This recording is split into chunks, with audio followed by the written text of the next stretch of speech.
Welcome to My Yoga Essentials. If you're shopping for a yoga wheel, you've come to the right place. Our Quark wheel is super grippy, eco-friendly, and antimicrobial. Check out these 9 great ways to get started with your wheel.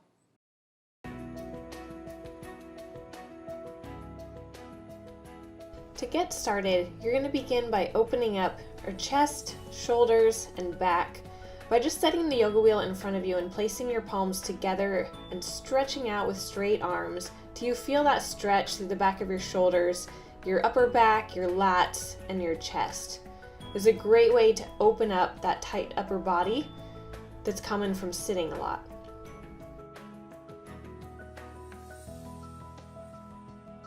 You're going to sit with the yoga wheel behind you and then slowly and carefully press up and begin to roll backwards and forwards very slowly so that you can feel how your body feels on the wheel. Make sure you're balanced and aligned, and just stretch as far as is comfortable. And just go a little bit further every time, continuing to stretch and open up your chest and increase the flexibility in your lower back and upper back. Once you've stretched out and opened up your back, we're going to go back into the same position and just work a little bit more on the chest. This can get really tight from sitting all day, so you're just going to stop and lay back on the wheel, your neck supported, and just stretch out your arms to the side. You can also stretch them behind you and begin to let gravity just open up that chest and shoulder area.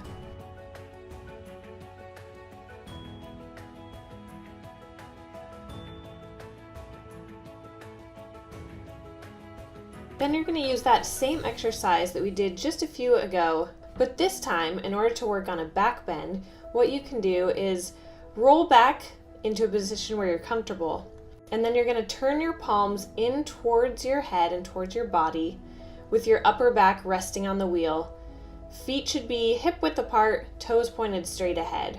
From this position, you can press up through your shoulders and straighten out your elbows into a back bend.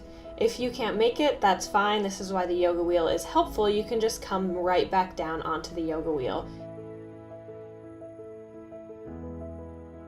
Very similar to the back bend, you're going to extend yourself back, but this time instead of stopping, you're going to draw your hands in around the wheel and bring your elbows in very close toward your head so that they're right along your ears.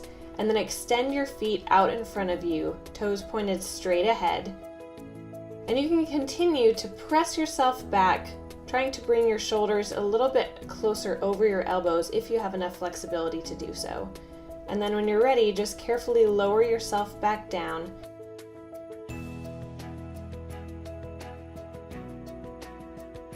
For plow pose, you're going to set the wheel back behind you, arms on the floor, and then press your legs up towards the ceiling with a straight back. Once you have that, begin to slowly lower your legs down onto the wheel, so just your toes are touching and your hips and shoulders are aligned with a straight back. Hold this position as long as it's comfortable, and then slowly, one vertebrae at a time, lower your back onto the mat and lower your legs last. Now we're going to work on some core strength and balance. So you're going to set the wheel back behind you, setting your ankles or shins on top of the wheel. Get into a standard plank position with shoulders over your wrists, body in a straight line. You can hold that position, or if you'd like more of a challenge, you can extend one leg up back behind you one at a time, keeping a straight leg, straight body position to increase the challenge to your core.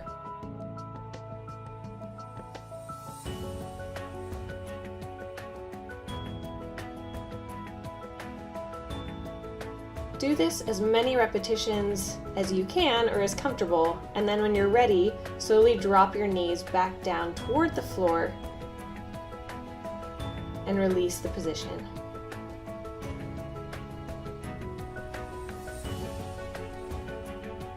To take it a step further and add a bit more of a challenge, you can go back into a plank position. But this time, instead of just lifting your legs, you're going to draw your feet in towards your body and your hips up toward the ceiling. To go a little bit further, you can also position the wheel on your shins, and you're just going to draw your body up forming a V, and then slowly lowering it back down. Do this with a slow, controlled movement, and this will really help to build your core strength.